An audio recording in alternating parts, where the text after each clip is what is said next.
Postmaster Rabindranath ঠাকুর।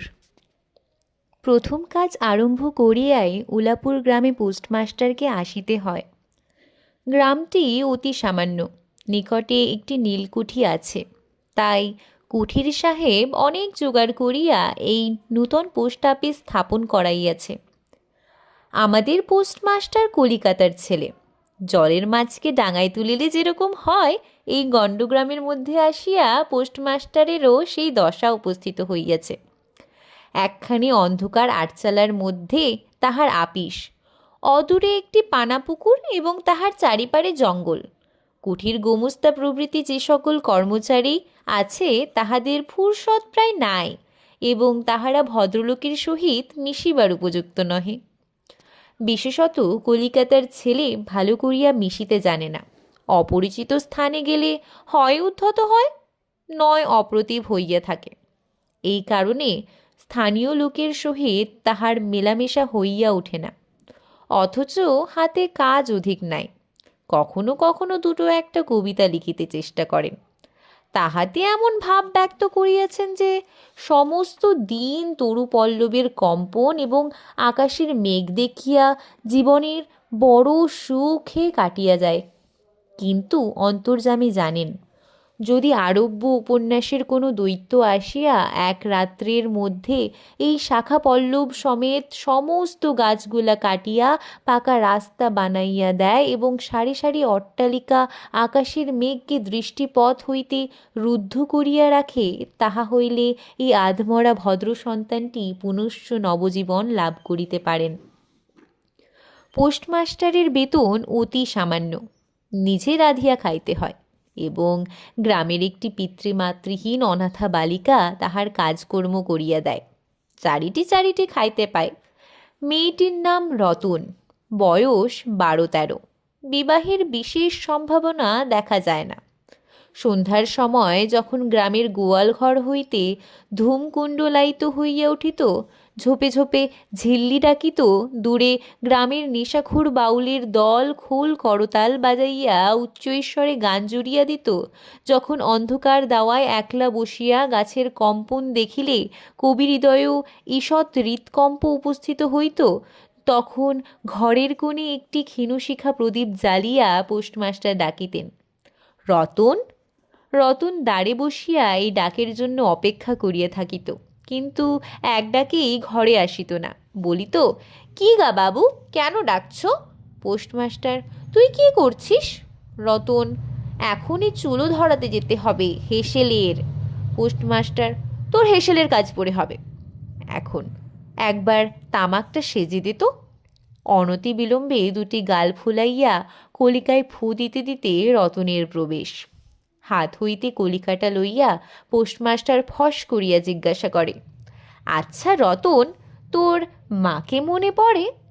সে অনেক কথা, কতক মনে পড়ে কতক মনে পড়ে না। মায়ের চেয়ে বাপ তাহাকে বেশি ভালোবাসিত। বাপকে অল্প অল্প মনে আছে। পরিশ্রম করিয়া বাপ সন্ধেবেলায় ঘরে ফিরিয়া আসিত, তাহারই মধ্যে দৈবাৎ দুটি একটি সন্ধ্যা তাহার মনে পরিষ্কার ছবির মতো অঙ্কিত আছে। এই কথা হইতে হইতে ক্রমে রতন পোস্টমাস্টারের পায়ের কাছে মাটির উপর বসিয়া পড়িত। মনে পড়িত তাহার একটি ছোট ভাই ছিল। পূর্বেকার বর্ষার দিনে একদিন একটা ডোবার ধারে দুইজনে মিলিয়া গাছের ভাঙা ডালকে ছিপ করিয়া মিছামিছি মাছ ধরা খেলা করিয়াছিল। অনেক গুরুতর ঘটনার চেয়ে সেই কথাটাই তাহার মনে বেশি উদয় হইত। এইরূপ কথা প্রসঙ্গে মাঝে মাঝে বেশি রাত হইয়া যাইত। তখন আলস্যক্রমে পোস্টমাস্টারের আর রাঁধিতে ইচ্ছা করিত না। সকালের বাসি ব্যঞ্জন থাকিত এবং রতন তাড়াতাড়ি উনুন ধরাইয়া খান কয়েক রুটি সেকিয়া আনিত। তাহাতেই উভয়ের রাত্রের আহার চলিয়া যাইত। একদিন সন্ধেবেলায় সেই বৃহৎ আটচালার কোণে আপিসের কাঠের চৌকির উপর বসিয়া পোস্টমাস্টারও নিজের ঘরের কথা পাড়িতেন, ছোট ভাই, মা এবং দিদির কথা। প্রবাসে একলা ঘরে বসিয়া যাহাদের জন্য হৃদয় ব্যথিত হইয়া উঠিত তাহাদের কথা। যে সকল কথা সর্বদাই মনে উদয় হয়, অথচ নীলকুঠির গোমস্তাদের কাছে যাহা কোনো মতেই উত্থাপন করা যায় না, সেই কথা একটি অশিক্ষিত ক্ষুদ্র বালিকাকে বলিয়া যাইতেন, কিছুমাত্র অসঙ্গত মনে হইত না। অবশেষে এমন হইল, বালিকা কথোপকথনকালে তাহার ঘরের লোকদিগকে মা দিদি বলিয়া চিরপরিচিতের ন্যায় উল্লেখ করিত। এমনকি তাহার ক্ষুদ্র হৃদয়পটে বালিকা তাহাদের কাল্পনিক মূর্তিও চিত্রিত করিয়া লইয়াছিল। একদিন বর্ষাকালে মেঘমুক্ত দ্বীপ্রহরে ঈষৎ তপ্ত সুকোমল বাতাস দিতেছিল। রৌদ্রে ভিজা ঘাস এবং গাছপালা হইতে এক প্রকার গন্ধ উত্থিত হইতেছিল। মনে হইতেছিল যেন ক্লান্ত ধরণীর উষ্ণ নিঃশ্বাস গায়ের উপরে আসিয়া লাগিতেছে, এবং কোথাকার এক নাছোড়বান্দা পাখি তাহার একটানা সুরের নালিশ সমস্ত দুপুরবেলার প্রকৃতির দরবারে অত্যন্ত করুণ স্বরে বারবার আবৃত্তি করিতেছিল। পোস্টমাস্টারের হাতে কাজ ছিল না। সেদিনকার বৃষ্টিধৌত মসৃণ চিক্কণ তরুপল্লবীর হিল্লোল এবং পরাভূত বর্ষার ভগ্নাবশিষ্ট রৌদ্র শুভ্র স্তূপাকার মেঘস্তর বাস্তবিকই দেখিবার বিষয় ছিল। পোস্টমাস্টার তাহা দেখিতেছিলেন এবং ভাবিতেছিলেন, এই সময়ে কাছে একটি কেহ নিতান্ত আপনার লোক থাকিত, হৃদয়ের সহিত একান্ত সংলগ্ন একটি স্নেহপুত্তলী মানব মূর্তি।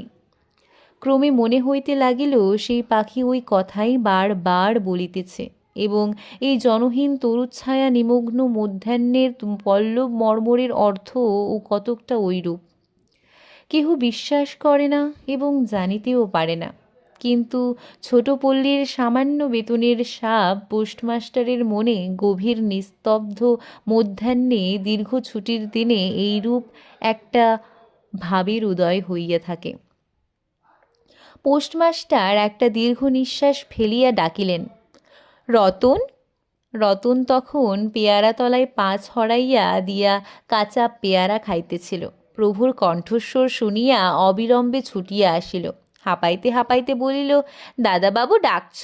পোস্টমাস্টার বলিলেন, তোকে আমি একটু একটু করে পড়তে শেখাবো বলিয়া সমস্ত দুপুরবেলা তাহাকে লইয়া স্বরে অ স্বরে আ করিলেন, এবং এইরূপে অল্প দিনেই যুক্ত অক্ষর উত্তীর্ণ হইলেন। শ্রাবণ মাসে বর্ষণের আর অন্ত নেই। খাল বিল নালা জলে ভরিয়া উঠিল। অহর্নিশি ভেকের ডাক এবং বৃষ্টির শব্দ।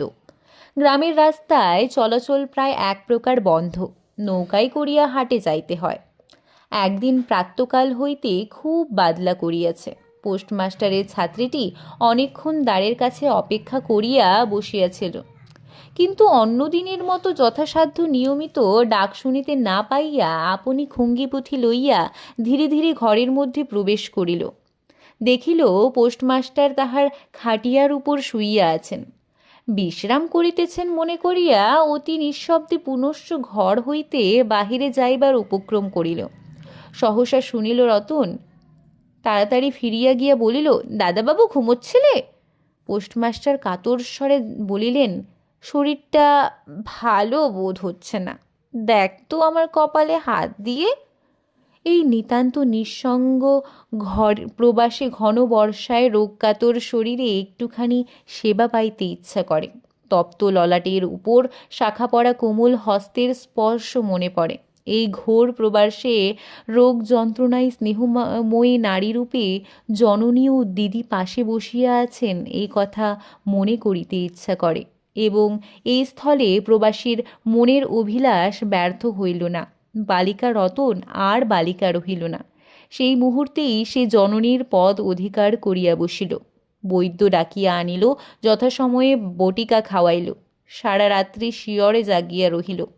আপনি পথ্য রাধিয়া দিল এবং শতবার করিয়া জিজ্ঞাসা করিল, হাগো দাদাবাবু, একটুখানি ভালো বোধ হচ্ছে কি?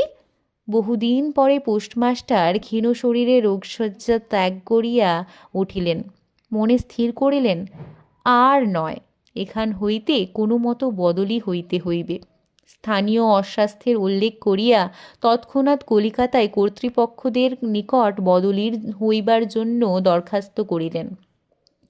রোগসেবা হইতে নিষ্কৃতি পাইয়া রতন দ্বারের বাহিরে আবার তাহার স্বস্থান অধিকার করিল। কিন্তু পূর্ববৎ আর তাহাকে ডাক পড়ে না। মাঝে মাঝে উকি মারিয়া দেখে পোস্টমাস্টার অত্যন্ত অন্যমনস্কভাবে চৌকিতে বসিয়া আছে। তিনি তখন অধীর চিত্তে তাহার দরখাস্তের উত্তর প্রতীক্ষা করিতেছেন। বালিকা দ্বারের বাহিরে বসিয়া সহস্রবার করিয়া তাহার পুরানো পড়া পড়িল। পাছে যেদিন সহসা ডাক পড়িবে সেদিন তাহার যুক্ত অক্ষর সমস্ত গোলমাল হইয়া যায়, এই তাহার একটা আশঙ্কা ছিল।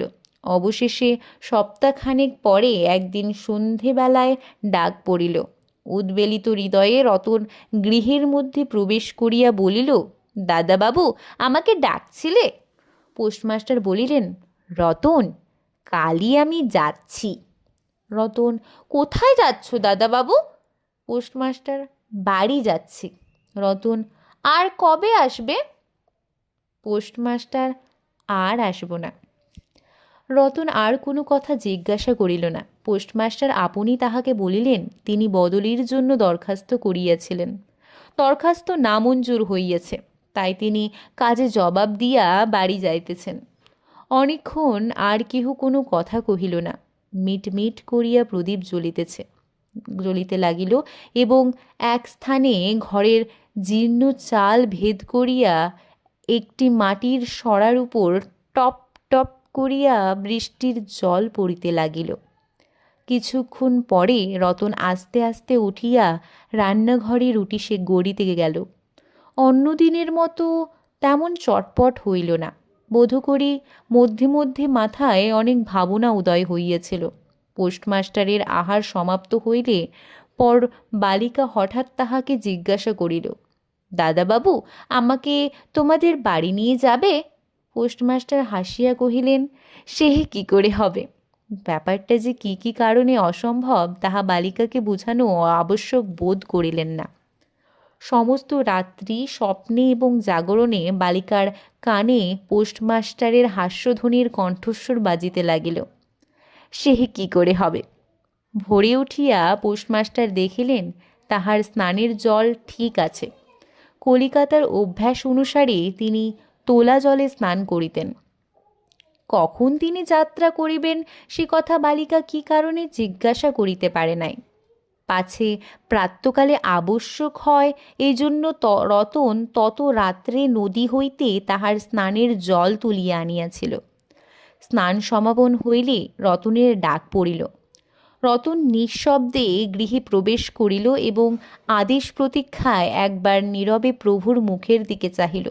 প্রভু কহিলেন, রতন, আমার জায়গায় যে লোকটি আসবেন তাকে বলে দিয়ে যাব, তিনি তোকে আমারই মতন যত্ন করবেন। আমি যাচ্ছি বলে তোকে কিছু ভাবতে হবে না।